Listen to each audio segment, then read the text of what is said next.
welcome you today to today's second social business book club hangout. The book club is brought to you by Wiley Publishers and by Social Media Today. And we're really lucky to have with us Jeb Blount, who's the author of People Love You, The Real Secret to Delivering Legendary Customer Experiences. This is I had the pleasure of doing a webinar with Jeb. We've got our comedy routines down. What was going on? 2000 sales grade, 2006 as a portal for all things sales. He's worked with many companies, big and small, and he has great insight into what it takes to deliver the kind of customer service experience that makes customers happy and makes customers loyal and makes customers, most importantly, buy. So without further ado, let's jump in. And Jeb, tell us a little bit about this new book and how it builds upon the books you've written in the past. So, People Love You was generated through several. I do a lot of consulting. In fact, I'm actually in one of my clients' offices right now in Columbia, South Carolina. I just stopped to do this hangout, and the thing that drove it was when I started looking at how buyers have changed. So let's just take a look at the internet, for example. Anything that you really want, you can order over the internet. So if you can order it over the internet, why in the world would you actually walk into a store or a place of business? Why would you go spend your money to do things like that? And the reality is that people spend their money in stores and go physically deal with people because they're looking for the experience of buying. And it's not just in B2C retail, it's also why do you stay at certain hotels, why do you eat at certain restaurants, why do you do businesses with certain businesses as a B2B or a business-to-business customer? Why do you choose to do business with certain account managers? And as we peel the onion back, peel the layers back, it's no longer really about customer service, although service is important. Don't get me wrong, the tenets and the processes of actually solving customers' problems, those are important, but they're not a game changer. They're not a differentiator. In today's world, the way that buyers like to buy, the reality is that the game changer, the differentiator, is clearly the ability to deliver a better experience, a better emotional experience to your buyer than your competitor. And as I looked at the world, as I walked through my clients' accounts, as I saw which customers of mine, my clients, were successful, I kept seeing a consistent pattern. The people that were successful were people who delivered a better customer experience. Let me jump here, Jeb, and mention that on Google Plus there's a Q&A function, and we want to encourage you all out there to submit your questions. When we did this in May, we had people sending in questions literally from all over the world, from Brazil, England, Germany, all over the United States. So we really want to get your input. It makes our conversation more lively. And Jeb, why don't you give an example of someone who's really killing it in the customer service? Who's an example of someone who's doing it right? Well, I mean, the easiest example would be Apple. If you go to an Apple store, the experience in an Apple store is beyond what you find in most places. And what Apple realizes, and what they knew when they built their stores, and I would argue that to some extent, some of they're starting to have some problems in that particular area. But what Apple gets is that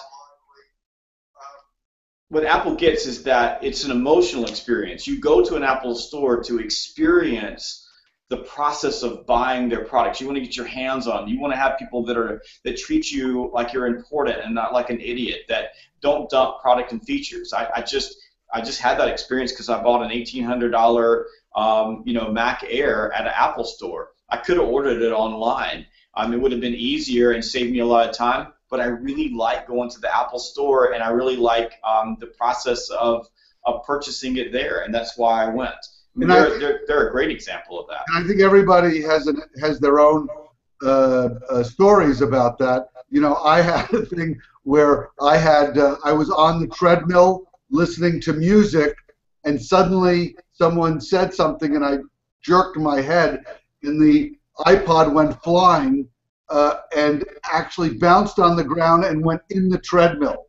And I stopped the treadmill and I pulled out the iPhone, and it was literally in a U shape like this. And I called up Apple, and they said, well, you know, that's probably not covered but you might as well go into the store and ask. And I went into the store and asked, and the customer service person said, how can I help you today? And I said, listen, I don't know if you can help me, but I've got this problem. Let me show you. And I pulled out the iPhone, and he said to me, treadmill? And it turned out he'd done the same thing. And he gave me a new one, and they won me over just like that. And I think a lot of people have their own experiences. I think Amazon, even, you know, I think some people now are more conscious of Amazon's aggressive posture with regard to other publishers. Nonetheless, it's often hard to resist how well they do the business of getting you items on time. So in that regard, what are the components? I know in your book you list 7 essential principles for customer engagement. What would you say some of those important things you have to do if you want to deliver a great customer service experience? Well, number one is principle. I guess the number one principle in customer experience is that you have to understand that you need your customers more than they need you. Principle number one. You don't get that, nothing else matters. If your employees don't get that, if you as a business owner don't get that, if you as a salesperson don't get that, it just doesn't matter. You need your customers more than they need you. Every paycheck in your business is written by a customer. That's number one. And number two, customers are people, breathing human beings that are flawed and have have emotions and make mistakes and think differently than you. I think that's number two. And the number three of the 7 is that people buy things for their reasons, not yours. Your customers do things for their reasons, not yours. So if you don't understand, why they buy, how they buy, if you don't take time to ask questions of that customer and get their point of view, you're not going to solve their problems. You're not going to fix their customer service issues, and you're not going to deliver a great experience. And those 3, to me, Tom, are that's the core essential of developing a great customer experience. And isn't it also, hasn't the web and all the social media tools allowed us to understand our customers better, to get more information about what's important to them? I think so. I think that what the internet, social media, comments, I think it's allowed us to open ourselves up to the voice of the customer and listen to the customer based on their terms, not ours. Now that's sometimes tough because if you own a business, and if you write books like I do, you've seen the negative impact of someone writing something bad about you online. And there's so many businesses that are sensitive to that today that they're managing that, and it's a good thing that businesses are super sensitive to it, because I actually believe it's improved customer service to some extent, because a business will go out of their way to take care of you so you don't write something bad about them online. The flip side of that is that some people find that they can say anything online, and some of it's really brutal, and if you dig down deep, a lot of it's not really true. It's the businesses, though, that instead of looking at the extremes, are able to take their own emotion out of it and gather that information and start looking for patterns that allow them to see where they have what we call experience gaps in their own business, and then begin to fill those experience gaps. So that's where I believe social media and the data that we get today from customers real time has a benefit for companies. Those are important points, and they tie right into a question that we've got from Doug Taylor, who asks, what advice can you give a person that has an issue of taking a customer's complaint personal, and they let it show during their response to the customer? And I think we've all either been that person or heard that person, because people do get quite emotional. So here's what I teach people in my own classes. So I teach customer experience classes to I do a lot of work in the wireless industry, and I work on the on the commercial side with a number of companies. What I ask my students to do, the people who participate in my training courses to do, is to think about a time when they had a really terrible customer experience. And then I ask them to get into state, to think about their emotions, how they felt, what they said, what they did. And what happens is when you can do that, when you think about when was I spending my money, what did I want, how did I want to be treated, and how was I not treated, then you're able to actually then stand in your customer's shoes in a moment when it feels like they're attacking you. And I own my own business, so when people come and say that my business has done something that they didn't like, it is personal. I do take it personal. But if you can stand in your customer's shoes, and this goes back to principle number 2, that customers are people. If you stand in the customer's shoes, and you realize they're human beings, then you're willing to stop and listen to them. Because if you think about it, Tom, what do you want? When you've got a problem or an issue, you really just want someone to listen to you. Yeah, certainly, we hear that a lot. And thanks, Doug, for that question. You open up an important point that you discuss in your book a lot, is the role of emotion. Emotion plays a giant role in people making decisions, sales decisions. Well, emotion's a big deal. I mean, emotion's everything. I mean, if you think about it, it's almost dealing with customers is an emotional intelligence, occupation. You have to be able to manage intrapersonal skills, which is your own emotions, and you've got to be able to manage the emotions of your customer, intrapersonal skills. You have to have empathy. You have to have self-control. You have to have self-awareness of your own communication styles. You have to be willing to look at every customer situation and be willing to learn, and you have to have your own internal motivation, because like you said, what do I do when I have someone who's in my face yelling at me? How do I stop and see this as a situation where I need this customer? How am I going to respond to them versus taking it personally? So emotion drives everything. We tend to, for example, when we are dealing with a company and it's our money and we're the customer, we tend to allow our emotions to run free. But when we are the customer service agent or the rep or the owner of the business, and we have someone who's in front of us that's our customer, we tend to want them to put their emotions away and be logical, and that's just not how people operate in the world. Well, also, we use emotion, in how we present ourselves to our customers.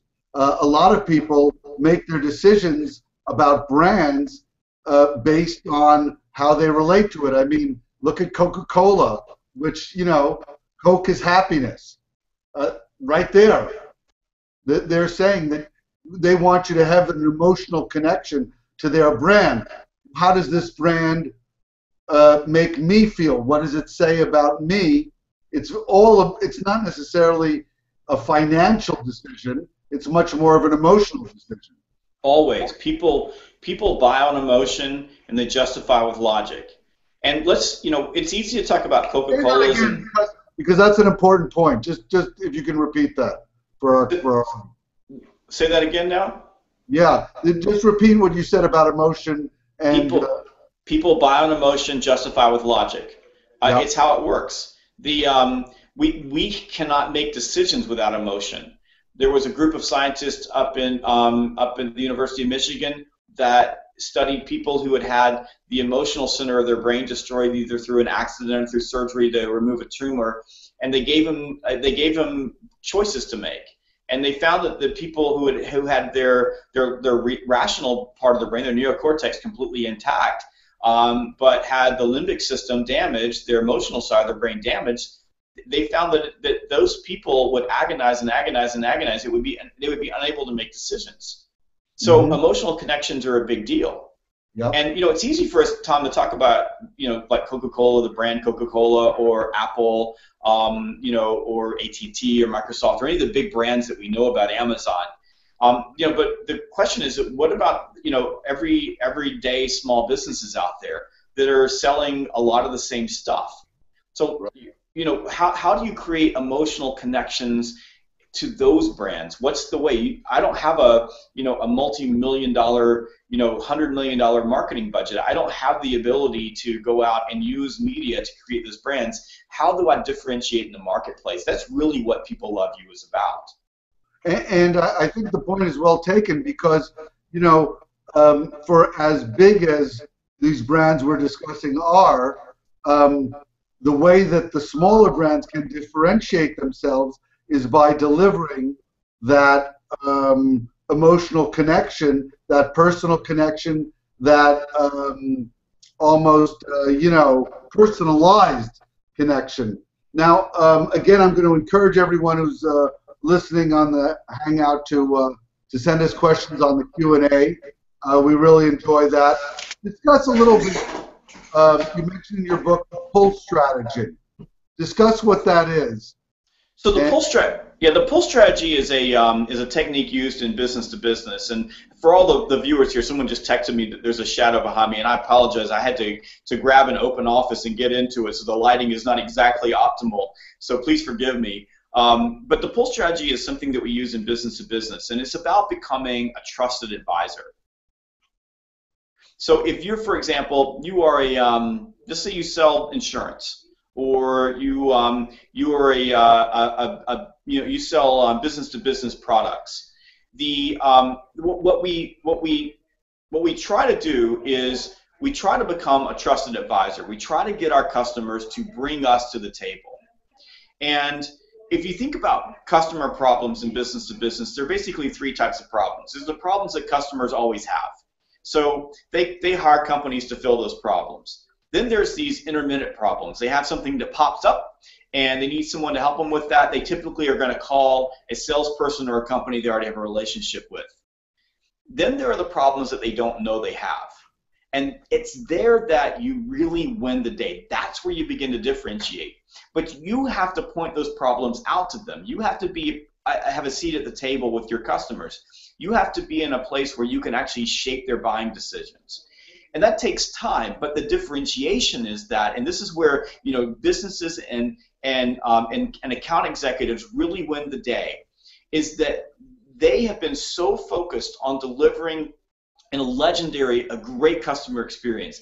They have been so focused on trying to help their client and solve those problems that in time that client begins to call them in, pull them in to help them make future decisions. And when you are in that position, and I'm in that position with several of my clients, you begin to have the ability to, with integrity, shape those buying decisions.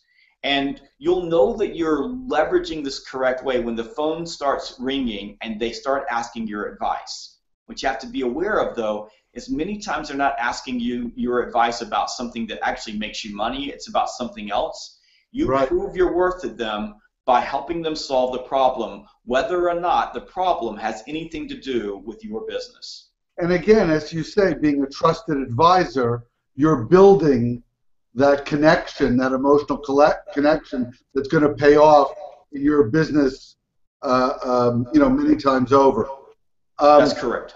We have a question here from Elliot Rochelot. I hope I said that right. What advice can you give? I'm not a pushy, hard sales type of salesperson. I don't like to make others feel uncomfortable during a difficult purchase decision. How can I maintain my standard of being polite and non-pushy, but still be an effective salesperson? I'm going to right away say, Elliot, we need more polite, friendly salespeople, less pushy people, but I'm going to let our expert answer that.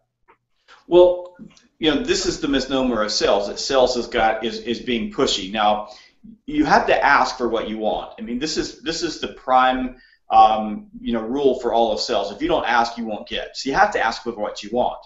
The problem for most salespeople is that they spend most of their time pitching. So because they're pitching, all pitching is just a kitchen sink data dump of all the things that are important to you. Let's go back to that rule number 3 we talked about. People buy for their reasons, not yours. When you're pushing, you're usually pushing people because you're talking about your reasons for them to buy, not their reasons for them to buy. Right. That happens because early on, you didn't ask the right questions. You didn't ask enough questions, so you didn't have the ability to bridge. Bridging is simply connecting the dots. It's speaking your customer's language. It's being able to say, based on what I heard you say and the problems you have, what I would recommend is this. Because by doing this, it's going to solve these problems for you. That's personal to your customer. When you do that, all of a sudden, customers see you as someone that's helping them. Now, Elliot, there's 5 basic questions that your customer is going to ask you in every interaction that you have with them. And if you can check off these questions, you don't have to push. They'll actually bring you in. And those questions are, do I like you? That's question number 1. If they don't like you, they're not going to buy from you. And that's being polite and smiling and doing all the things that human beings expect when you're treating them like people. Do you listen to me? Number 1 complaint that buyers have about salespeople is they don't listen. Number 3 is, do you make me feel important? The need to feel important is the most insatiable human need. When you make someone feel important, you give them the greatest gift, and you tap into the law of reciprocity, which means that when you make people feel important, they're going to want to do something nice back for you. Sometimes that means buying your stuff. Do you get me in my problems? This is important. People don't buy from you unless you get me in my problems. And finally, do I trust and believe you? If you are having to push, or if you're having to drive people, it means they probably don't trust you. And if they don't trust you, go back to rule number 1, or to question number 1, do I like you? And I know in a short call like this is a lot of concepts I'm throwing on the table versus actionable, do this and do that, because I don't know your situation. But I can tell you that if you're pushing as a salesperson, you haven't asked those questions, and in most cases you spent your time pitching them, talking about what's important to you, not listening to them, and then bridging, talking about what's important to them. Now, in our earlier conversation, we've discussed someone who's doing it right. Can you give us an example from your own experience of a client who was not doing it right, and what specific steps they took to turn around the situation? Well, one of my clients is a telecom company, and they operate wireless stores. And so when I first met them, basically what was happening was that people were, their clients were coming in their stores, or customers were coming in their stores, and they would look around and they would touch phones, and all the salespeople would sit behind the counter and wait for the people to go up there and talk to them. And when they did, the salespeople would just talk about devices. And for the customer, and this is what's true for most customers, well, basically all devices look the same. I mean, this company offered an iPhone, and then the next company offered an iPhone, and the next company offered an iPhone, so there was no differentiation. And so after we got engaged and started working with them, we started teaching a class to them that we teach in retail called Customer Experience Selling. And what customer experience selling is about leveraging what you and I've been talking about, the emotional side of buying, so people want to come in and have a great experience, and then being able to, and this was Elliot's question, being able to walk people through a buying process so that they feel good about buying. And in this case, it started with when the person walks through the front door, making them feel like you want them to be there.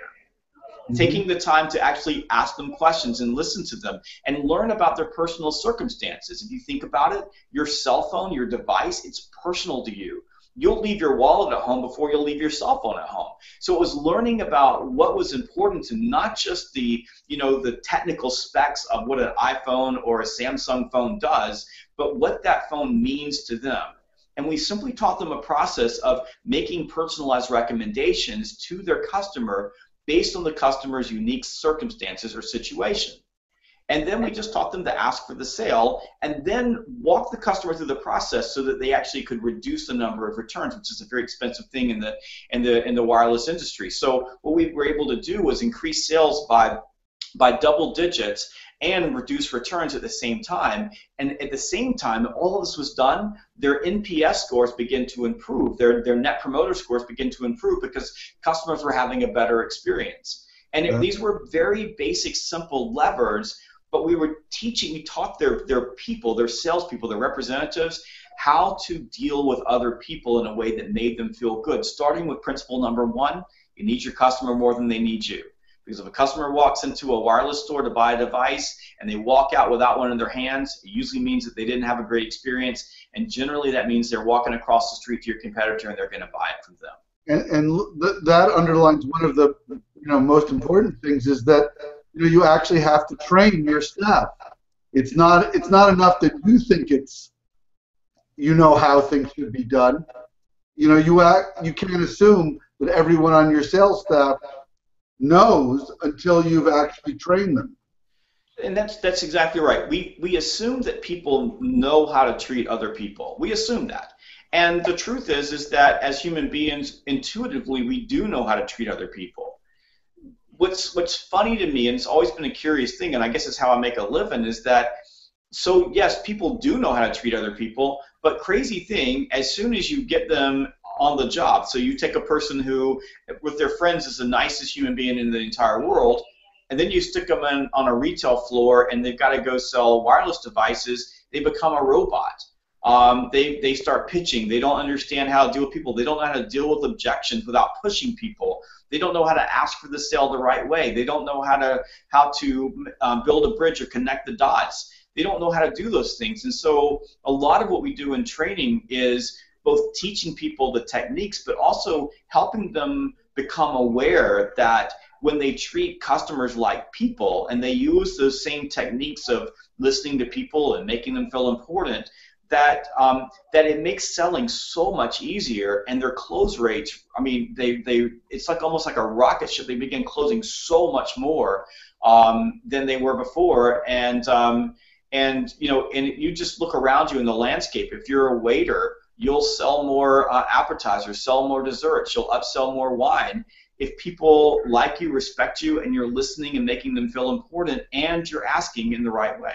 It's not just in retail. True for all businesses, because I do a lot of presentations and a lot of pitches, and if I'm too focused on what I want to sell, and rather than how am I solving my client's problem, how am I bringing them something that's going to work for them, I won't make the sale. You're exactly right. So you probably experienced what I've experienced, and I've had this happen to me several times just in the last 3 months, where I've been on a call with a client who was looking at engaging me or my company to come in and train their people, and we've sat and listened to them and asked questions and had them explain. And the call started off with, how much does it cost to hire you? How much do you charge? What do you do? Why are you different than other people? And by just letting the client talk about what's important to them and building simple bridges, just connecting the dots with them, it's incredible. It makes me smile every single time. At the end of the call, the client is saying, what do I need to do to get you to come see me? Yep. And that tells you made that connection. We have a question here. What advice can you give a company that is at the crossroad of investing in their sales and marketing department to get new customers, or their customer service retention department for fiscal year 2015? Where should they allocate their resources? Well, this is a great question, because crazy enough, my own company, we're focused on the same thing. I would tell you this: if it just as me as a business person, I would invest my resources in getting more sales, and here's why. Now, if you go get sales and you lose it out the back end, it does you absolutely no good. So you have to kind of do both at the same time. But if you spend all of your time focusing on retaining your customers, that's all you focus on, and you do that to the detriment of sales, you're going to lose customers one way or the other. You're going to lose them through attrition just because they quit buying your product. You're going to lose them because they went out of business. You're going to lose them because you got outsold someplace else, even though you did a really good job of retaining those customers. So you're going to lose a certain number of your customers, and every business, even at completely optimized, nobody's keeping 100% of their customers. So if you spend all your time focused on that and you're not bringing new sales into the front door, over time your business is going to shrink, and a shrinking business is not a good thing. What I would recommend is placing your focus on your sales organization, but help your sales organization learn how to sell so that they're setting up your service team on the back end, the team that you currently have, and help them set them up so that it's easier to retain your customers. And then as you bring sales in, begin to invest in some basics of retaining. Now, I've had to make some sacrifices in the past where I've had to make an investment in customer service and at the same time maintain my sales, and I've had to pay for that. And you may have to find yourself doing that, but I would never give you the advice to take your focus off sales and just focus on retention, because I believe in the long term you're going to end up, your business is going to end up shrinking, and that level of panic will have you take your sight off of everything. Well, on Car Talk, they always say you've just wasted another good half hour of your time. I think we've just had a very productive half hour of time, which I hope a lot of people have learned from. I want to thank Jeb Blount, who's the author of People Love You and many other bestsellers. People Love You, The Real Secret to Delivering Legendary Customer Experiences. We didn't even get time to make a How I Met Your Mother joke, but we'll save that for next time. This has been part of the Social Business Book Club for Social Media Today. And please check in on Social Media Today and come to the Social Shake-Up in Atlanta. We look forward to seeing all of you there. Thanks, Jeb. Thank you. And great seeing you again. Nice to see you again, too. Thank you. All right. Bye-bye. Bye-bye.